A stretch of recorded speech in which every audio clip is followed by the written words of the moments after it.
Vitality is our ability to have spiritual, emotional, mental, and physical bliss. Some call it paradise. We call it a game. Hey all my Crimsonites, and welcome to the Crimson Cure channel, where we embrace our femininity, increase our womanly values, and celebrate our brothers. So join me on our feminine journey to learn, heal, and grow.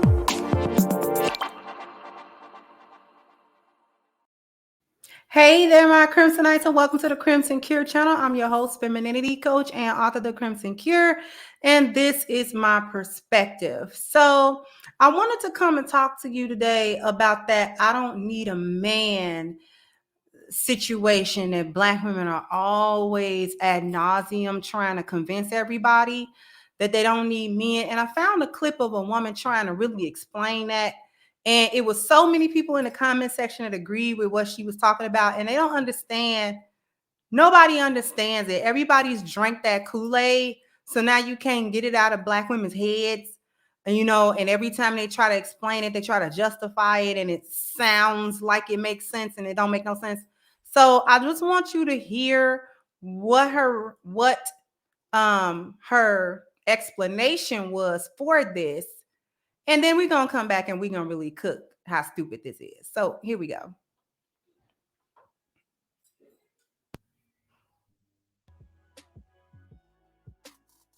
I said, I want you, but I don't need you. When I said it, I meant, no, I guess what I meant was never think that without you, I would suffer, die, not eat. A lot of women. But I don't mean that though. Well, no, because a lot of women. Was it out of spite at the time? No, I was just being honest. A lot of women rely heavily on their men. Not only a lot of women will drop all their friends for their man so that their man becomes their friend. You're my finances as well because I stay at home. I need you for everything. If that man dies, goes to jail, or goes away, it's over for you. You don't have. Well, I want you. I want your companionship. I want your conversation. I want your sex. I want all that. I want it. But if you left, would I die with that? No, I don't need it.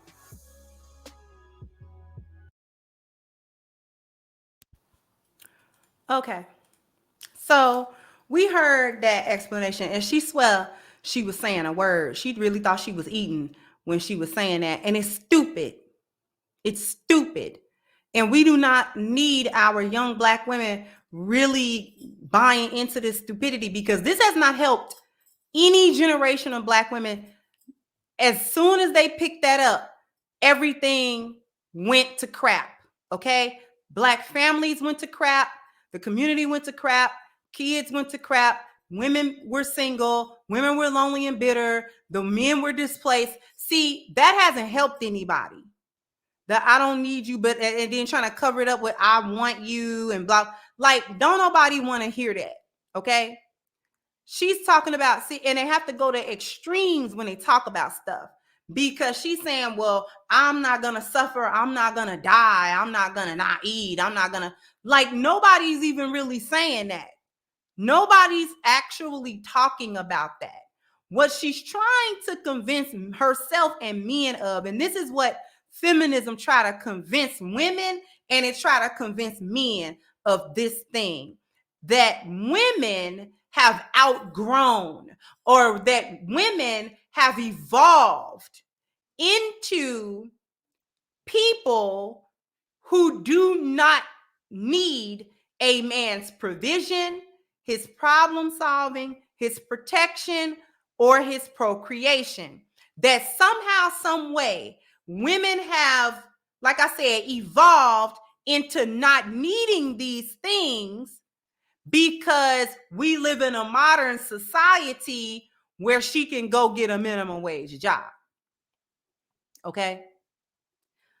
The folly in the thought. I'm going to point out the flaw in the thought, the fly in the ointment, if you will. Women never outgrow a man's 4 P's. She never outgrows this. A grown woman with a job and everything, okay? A grown woman with a job, with everything else, she is in need of those 4 P's. She needs provision. So not only does she need a job, she needs somebody to provide a place for her to work. So a business, a corporation, something has to exist first before she can be employed. Even if she's an entrepreneur, the industry has to be created and established, and that there's money being made by other people before she goes into it. Okay? This is the whole thing. This is the thing that they don't want you to know. She needs problem solving. So there's a man somewhere in her life, in her vicinity, that is going to solve her problems. When she got a flat tire, there's a man at a mechanic shop to solve her problem. When a pipe bursts in the apartment, there's a maintenance man somewhere that's going to solve her problem. Okay? Do we understand? If something goes wrong in her house, the AC breaks or the this or the that, something happens, there's going to be a man somewhere, whether she got to pay him or not, that's going to be there to solve her problems. See, you can't listen to stuff like this. I said, as long as you got your own house, as long as you got your own transportation, and as long as you got your own income, it don't matter what a ninja got to say. I said, as long as you got your own house, as long as you got your own transportation, and as long as you got your own income, it don't matter what a ninja got to say. See, you can't be listening to that type of stuff. Okay? We done with listening to that type of thing. We done with that. That advice is not good advice. Let me tell you, let me let you in on something else. Nothing that is a need ever becomes a want. Let me repeat that. Nothing that is a need ever becomes a want. It always remains a need, whether you have it in abundance or whether you have it in scarcity. Women need provision. Women need problem solving. Women need protection. Something happens, she want to be able to call the police. What if there are no police and she has to provide her own protection? You see what I'm saying? Women need procreation. They need men for that. You want to have a baby? Well, we can go to the sperm bank. Who provided the sperm? Who did that? Okay? It's not by magic that it happened. Okay? Nothing that is a need ever becomes a want. Food is a necessity, whether you have a little food or a lot of food. Food is a necessity, whether you can get it yourself or you rely on somebody else to give it to you. Okay? Because if there ever comes a time where there's a shortage of food or where you can't get any food, it doesn't matter what kind of money you got. If you can't actually procure that, it's still a need. If you got a refrigerator full of food, it's still a need. If you look in the cabinet and you ain't got hardly no food, it's still a need. Nothing that is a need ever becomes a want.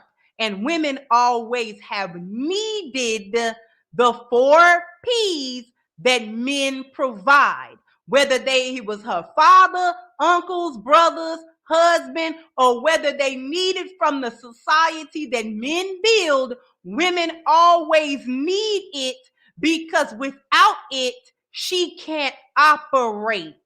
Because these are things that she cannot do on her own, no matter how she try to convince you that she can do it on her own. Because if she could do it on her own, then she would not be asking men to do it in any capacity, because men do not get on social media to ask for protection from other men, because he can protect himself. He better figure out how. Okay? Men are not running around trying to figure out or tell folks that the reason why the marriage rate is down is because these women won't provide for them. That's not what he's talking about. I have not heard a man worth his salt, okay, complain that the reason why he's not in a relationship is because these women don't provide for him and they don't problem solve for him and they don't protect him, okay? And you know, he want babies and they won't have babies. Like, I ain't never heard no man do that. Masculinity does not need that because it produces it. Femininity does not produce it, which is why we need it from them. Whatever way you want to cut it, whatever form you want to cut it. Okay, they got to go to extremes to explain not needing. Nobody said you wasn't going to breathe, but a lioness understands that she is in need of her pride for her survival. It doesn't matter that she's the hunter of the pride. The reason why she successfully can hunt for the pride is because she has pride mates. She has lionesses that are going to watch their cubs. As if you got a big pride, let's say you got 5 or 6 lionesses, 1 or 2 might stay behind and the other 3 or 4 go for the hunt. Her hunting becomes exponentially more difficult for her to do without a pride. Who's going to watch the cubs? The cubs are in danger. She has to consistently try to figure out where she's going to put her cubs. And then, you know, it takes hours to stalk for a hunt. That's not no 5-10 minute situation. She got to go out. She got to, you know what I'm saying? And without the pride, she's limited in what she can actually catch on her own. See, she can't go for the big wildebeest because it takes about 3-4 of them to bring him down. So now she got to go for the little warthog or the gazelle baby or something easy for her to catch that's not going to threaten her life as much. See, she can't go up against that big Thompson's gazelle by herself like that. She can't go up against even a grown warthog. Would give her an issue because warthogs are very aggressive and they're strong. So she might can take it down, but she might take an injury before she does that. You see what I'm saying? So she understands that without her pride, she's at an extreme disadvantage for her survival. She needs the male lion. Needs, not wants, needs. Because a lioness without a pride is now disenfranchised. Any male can come along. If she's got cubs that she spent the last 12 months raising, he's going to come kill them. All her effort for naught. And force her to submission. If she don't want to do that, she's going to have to fight to the death. And she's not going to be able to handle that alpha. She's not going to be able to handle him. He going to kill her. So lionesses understand that though I'm the one that actually go and hunt, that's just a function of the pride. And the only reason that I'm able to successfully do that is because I have a pride that I rely on. I need them for my survival. And women are too busy trying to convince themselves and men that they are not human and that they are not women because she can get a job somewhere. And that don't make no sense. That has never made sense. This is the type of foolishness that a lioness has to always stay away from because hyenas have completely bought into the stupidity. To want somebody but not to need them implies the superficial and flighty nature of women that don't have guidance and don't have sense and don't have a good sense of spiritual value. Because what you want today doesn't necessarily mean you'll want that tomorrow. Today's price is not yesterday's price. Okay? A want is something easily discarded. It is something that you discard without much thought. You don't invest too much in a want. Even if you want something really bad, your perspective might change on a dime, and suddenly the thing that you wanted so bad doesn't mean as much to you. Perspective change, priority change. You can want a pair of shoes real bad. You can probably think back to, you know what I'm saying, in the past, something that you wanted so bad and you didn't think you could be able to live without it and get around it. And something happened and that whole perspective changed. And that thing that you wanted so bad don't mean nothing to you now. That's why you need your man and you don't want your man. But that's why hyenas say that. Because she's not going to invest anything. She's not going to really do anything.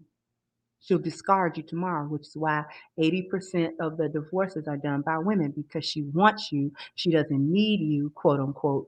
And so you're easily gotten rid of. Lionesses don't operate like that.